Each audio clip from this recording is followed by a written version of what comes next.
I thank the Minister. So the question before the Chair is that this bill will be now read a second time. I give the call to the member for Maribyrnong. Thank you. And I thank the Minister for presenting the bill, although I do think the actual Minister for the NDIS should turn up and do his day job.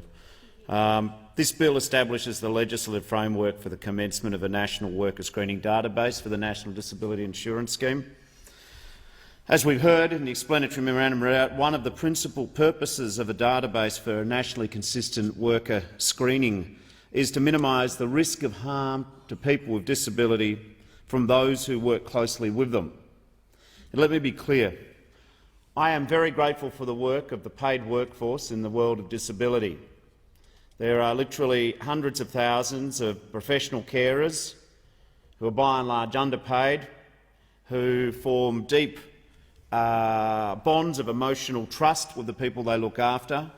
And this proposed legislation will actually, I think, help protect the reputations of the very many carers who do a marvellous and amazing job. But this legislation is necessary because we know through bitter experience that people with disability are more vulnerable to violence as a cohort or as a group of Australians than many other groups. That is why Labor supported calling a royal commission into the issue of the abuse of people with disability in institutions and elsewhere. We called for this 2 years before the government, but anyway, the government finally got there. The rates of sexual abuse of women with disability are horrifically high. Children with disability are at least 3 times more likely to experience abuse than other children. And sadly, and too often, this abuse can come sometimes at the hands of the people they should be able to rely upon and trust the most. Now, the National Worker Screening Database, implemented properly in good faith, I think will make it more difficult for people with poor records in one place to move to another jurisdiction and to continue to work with people with disability. We believe we need a national synthesis on information and standards for the National Disability Insurance Scheme. So we welcome the bill. This is a necessary administrative adjustment, but we caution the government that whilst we're willing to rise above the fray of partisanship in the interests of evolving proper safeguards for people with disability, we're watching them and we'll keep them accountable. The scheme must be implemented properly. There must be no shortcuts in funding. It is imperative, given the vulnerabilities of people at the heart of this scheme, it's administered in good faith and that it is not bungled. We will be making sure there are no data breaches. We'll be monitoring to ensure that the information in the database is absolutely accurate. And we will be on high alert that once this database is created, that it is not put on the market where the Liberals follow their siren song of privatisation and selling it off for profit. We will make common cause on sensible policies which empower the lives of people with disability and their carers. But this bill really does not even begin to touch the sides of what needs to be done. The sad fact is that we've learned in the last hour that this government has taken an underspend of $4.6 billion from the NDIS. The Prime Minister comes into Parliament, he puffs himself up and he says, well, you know, this is a demand program and if we're not spending the money, we can take it for elsewhere. The problem is this government is running the NDIS in a way that the demand is not being met, the legitimate entitlement of people with disabilities to support is not being fulfilled, and instead the government is cutting the money from the NDIS and sending it elsewhere. It's been 2 or 3 months since this became my portfolio in opposition. I've done 10 forums so far around Australia and I've met with many more individuals more broadly. So it is early days to get my head around what has happened to the NDIS, but it is a good idea which is not being run well enough. It has many success stories, undoubtedly. It's revolutionary. But too many Australians are not seeing the promises of the NDIS fulfilled. And we hear very upsetting stories wherever we go. The government yesterday in question time said about the NDIS, it's fantastic, it's all going well, nothing to see here. But I have now seen countless examples that the consequences of this dramatically revealed $4.6 billion cut to NDIS, the neglect, well, I can see the consequences, the effect it's having. There are families who can only get a response from the NDIA or the Liberals when they start a community campaign to expose neglect, like Angus and his mother in Queensland, who relied on a wheelbarrow for transport on the family farm because he couldn't access a suitable wheelchair, or Kayla in Penrith, who's born with spinal muscular atrophy, who had to start a GoFundMe page to get a car so she can drive to and from university. This was covered in the Daily Telegraph, in the Penrith Press. The earlier story was covered of the boy in the barrow was covered in the Chronicle. We have Tim in Tasmania who died while waiting for the NDIA to deliver vital medical equipment. This was covered in The Guardian. There's a wheelchair-bound man with progressive spastic paraplegia. He was initially told that he was not disabled enough. This was in the Courier Mail. And there are hospitals all around Australia where we have people with disabilities in beds there because they can't get timely, suitable NDIS plans. And of course we see in Tasmania the stories of the inconsistent and adequate transport arrangements, such as the cap on subsidies in Tassie, which is leaving people with disabilities isolated. The fact of the matter is that this legislation doesn't comprehend a number of fundamental features of the system which must be revisited. These stories that I've said are deeply upsetting. But what I've detected in the last 2+ months is a pattern of neglect and underfunding. The reason why the NDIS has an underspend of $4.6 billion is not because the demand isn't there, it's because the system is not allowing the resources that the taxpayer allocates to the system to get to the people who need it. So it is rudderless. Let me go through some of the features which are contributing. The planners. Planners do a good job. But what happens is that there is a lack of consistency in the decision-making of planners. I've met families every day who say that they now realise that what they have to do when they present a plan for a package of support is paint the very worst day that your child will have and make that look like every day, because that's the only way to get support. One-year plans are too short. It's ridiculous. Can anyone imagine going for a package of support for someone who's profoundly and severely disabled? No prospect of cure. They're not going to get healed. This is not a Bible parable. This is life. And what happens is that they get a one-year plan, and then at the end of the one-year plan they've got to do it all again. Like, if you are blind, you are still blind at the end of the year. If you are a quadriplegic, you are still a quadriplegic at the end of the year. Yet what happens is they have to apply all again. What we're also seeing is that there's a high turnover of staff at the NDIA. We're also seeing planners with different qualifications. Some really get the lived experience of disability, but others, through no fault of their own, come from totally different walks of life. And what families complain to me about is that they deal with planners who haven't been raising their child for 20 or 30 years, making Solomon-like judgments about the future of their child. The local area coordinators, many of them are very good, but these people are not necessarily consistent decision-making. There is a turnover. Then we've got an appeals process. I think it would shock people to discover about the NDIS, as the government preens itself like the peacock of fiscal rectitude, that one of the reasons why the $4.6 billion hasn't been spent and therefore has been cut from the NDIS is more and more families are having to go to lawyers to get a government payment. How did we come to a set of circumstances where you've got to get a lawyer to help you navigate the system to get a payment for your severely and profoundly disabled child? It is madness. The number of appeals going to the AAT is increasing. Over 1,000 matters. You shouldn't need a law degree to access disability support, but this is what is happening.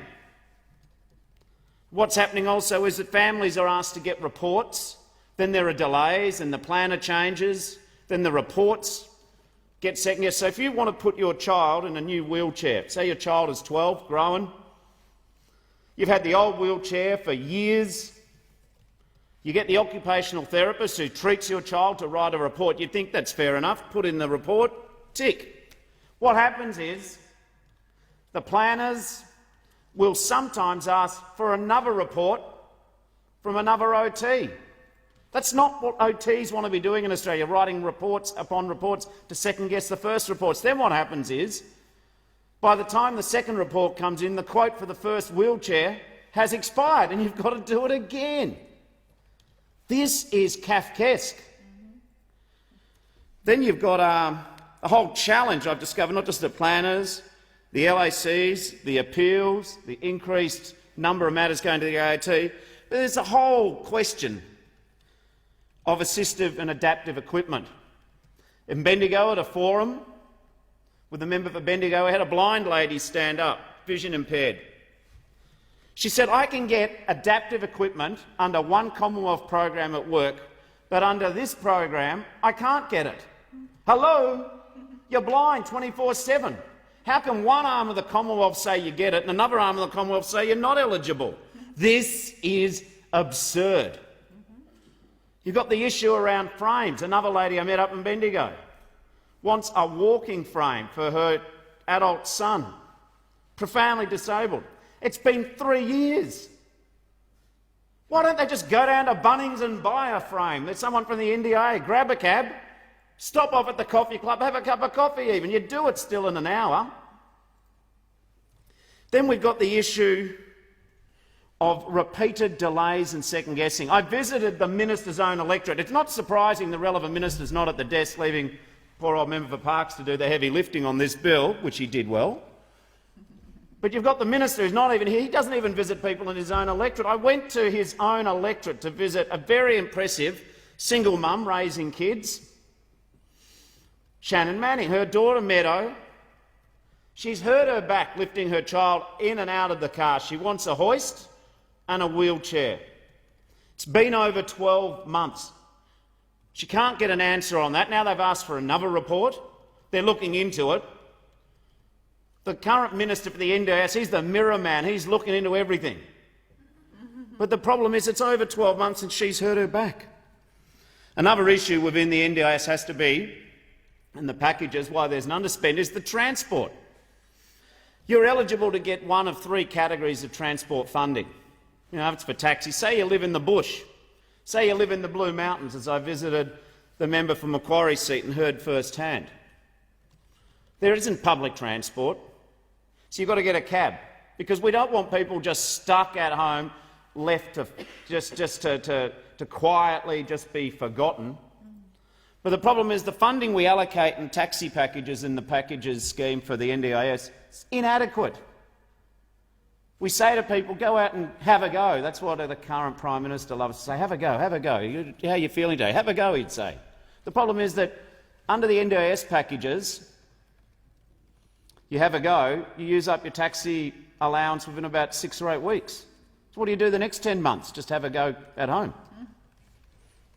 Also, the flexibility in terms of transport. There are families who like to modify their vehicles. The amount of argument that I've met with families is to modify their vehicles. They'll drive their kids. They've got to modify the back of the van. We are making people jump through hoops in transport.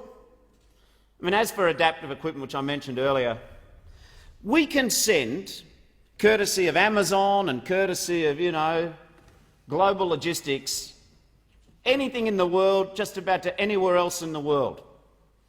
So why are wheelchairs so hard to take 12 and 24 months to sort out? There's no good reason. And people are getting injured. Then there's respite. There's not enough support for respite for families in care in NDIS packages. I was with the member for Cooper visiting the Northern Special School. Heard a very tragic story. Parents couldn't cope. They had a child in their mid-teens, quite extreme autism, very aggressive. The parents lost a couple of nights of respite. So one day they had to relinquish their child. They just left the child at the school. Like a terrible choice. Families in Australia should not be at breaking point where they relinquish their children, but it happens. But they lost their couple of nights of respite. That was just the final straw. In the end, accommodating this child cost $700,000, a hotel on the other side of town, the teachers were there till 11 p.m. And this government says it's a demand-driven package, that's why it can take $4.6 billion. It is not demand-driven, it's bureaucratic delay.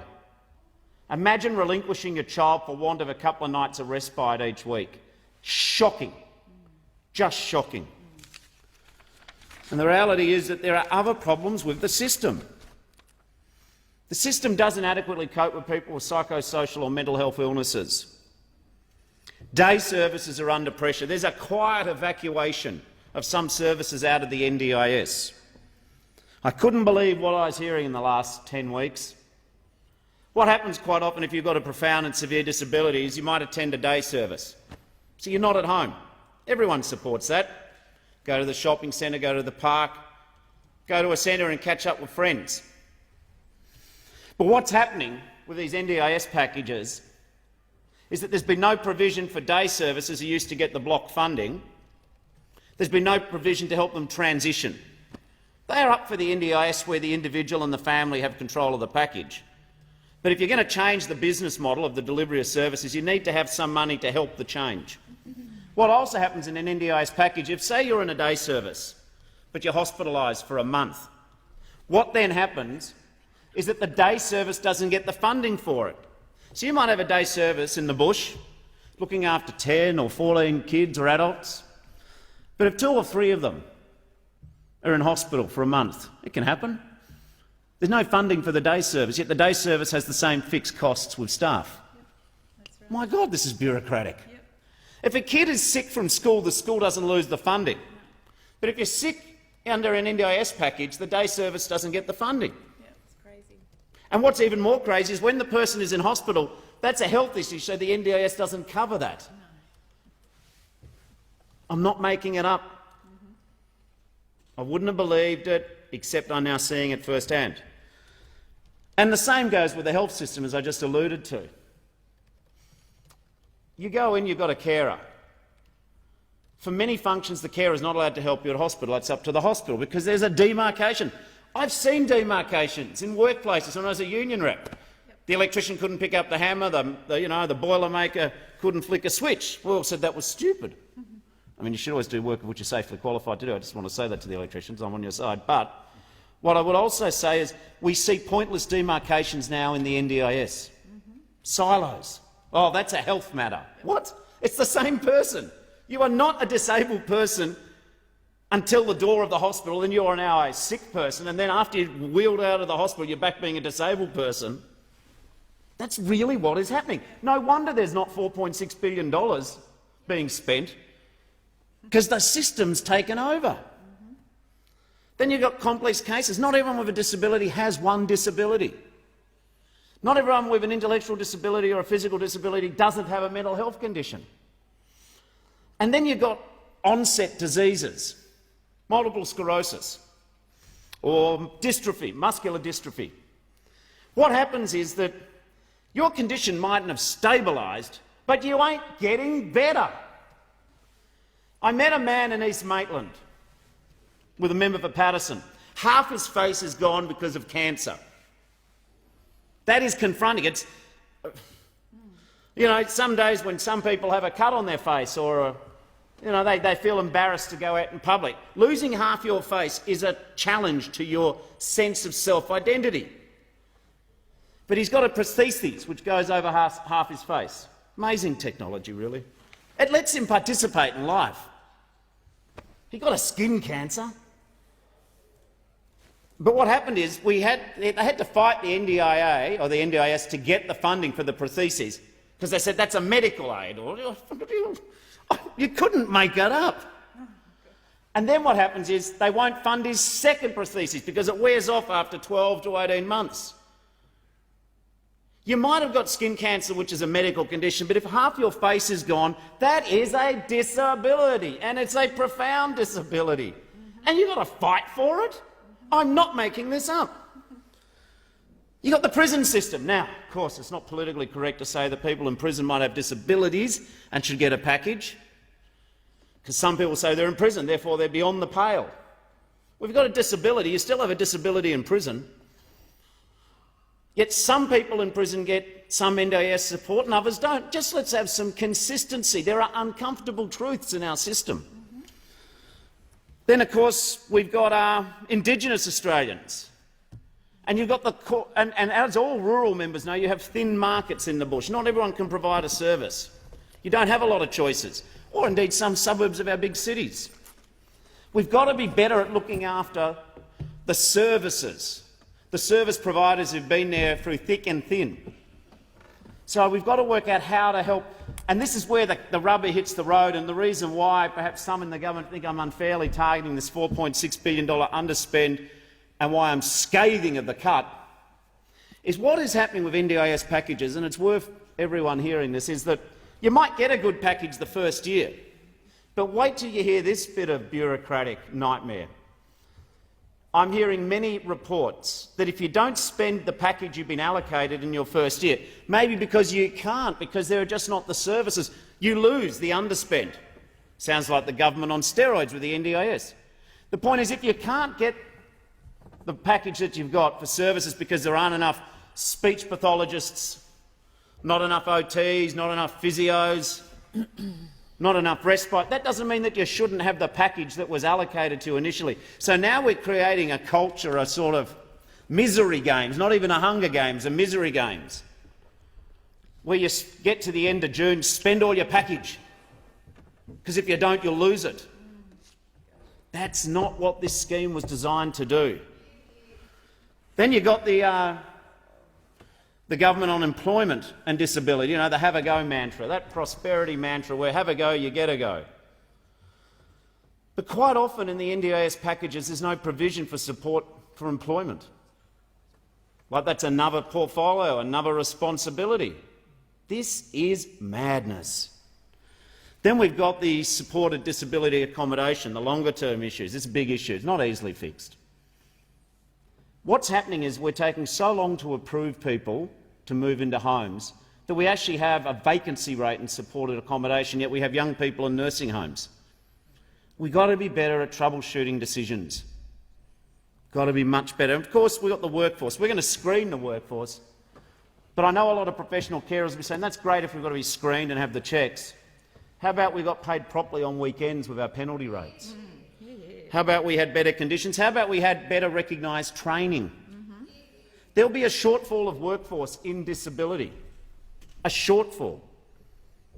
Then, of course, we're not really getting to grips with culturally and linguistically diverse communities, people who don't speak English. They're Australians. And we're not sorting out how that they can even access the NDIS. So no wonder the government has an underspend.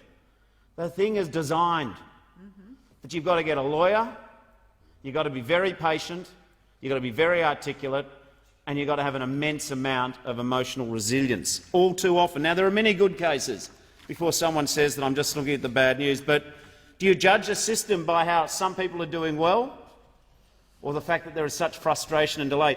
People and families within the disability world tell me the NDIS is in danger of becoming a full-time job for them to do.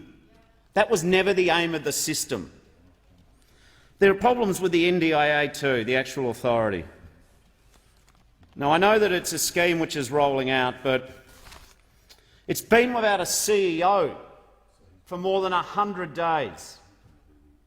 How can you have a $17 billion program without a CEO for 120 days or so? You couldn't imagine the army without a general, the Navy without an admiral, the government without a minister. So why is the NDIA so hard? Why have we had so many resignations at the top there? Good question. The NDIA is subject to a staffing cap. It's a great fiction of the government. Oh, we're public servants, little finger on the nose saying, public servants, they're an easy mark to bag. So we're going to have a cap. So all it means is we have more casuals, more labour hire, more contractors. Let's get some full-time workers and increase that number in the NDIA. What people with disabilities and their families want is they want someone consistent to deal with over the year. Yep. Not much to ask. And there is a substantial lack of representation and understanding of the lived experience of disability at the upper echelons of the organisation. So this is a bill which we will support. But is this the key priority of the government and the NDIS, the screening? It's a good thing to do. There's not even a minister at the table. There's not even a minister for NDIS here. Where's no? Oh, sorry, there is a minister over in the corner. But it's not the right minister. This is a big program. It's a great idea. The idea that you have packages of support for people is a good idea. The idea that we turn charity into consumers is a good idea. The idea that we look at people with disabilities and we don't judge them by their impairment but say you're an Australian, we want you to be able to have an ordinary life. For me, the essence of the NDIS is the right to an ordinary life. These packages aren't giving special things to people already doing very well in life. This is about bringing people up. We love to say if people need to pull themselves up by their bootstraps, but you've got to own a pair of boots to be able to pull yourself up by your bootstraps. So the NDIS is a good thing. Very proud to have been involved with its establishment. But too often it's becoming a bureaucracy.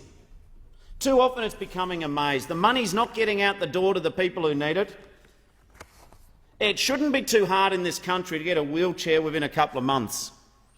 It shouldn't be too hard in this country to be able to get some respite.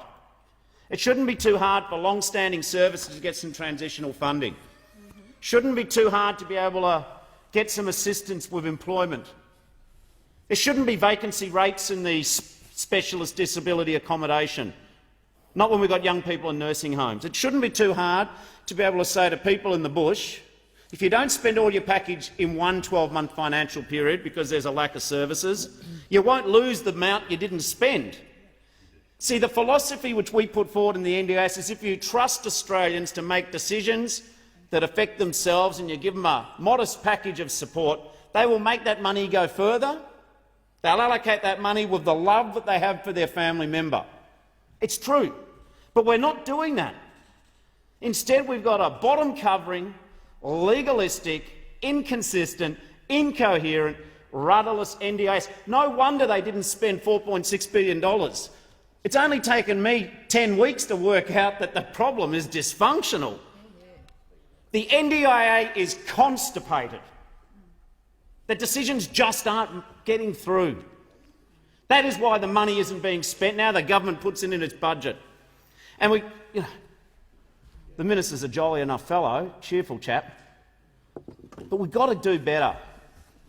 I know Labor didn't win the last election. I'm very aware of that fact. I'm reminded every time I come to question time. I get it. But on this area of disability, you don't need to have an election to make it better. We can make it better now. I've articulated a plan for work which the government should work with me on. I care more about disability than I care about Liberal or Labor. I care more about disability than I care about he can be the minister, he can have the car, he can have the office in Melbourne. Super. Let's fix the system. I care about this. I know individually members of this House would care about this. And I think if you could take away the fact that I'm the Labor guy saying this and government members listen to what I'm saying, I think they'd be equally appalled. The problem with the NDIA and the NDIS, in my opinion, at the moment is the lights are on but no one's home. This is good legislation, but there's a lot more to be done. Thank you. I thank the member for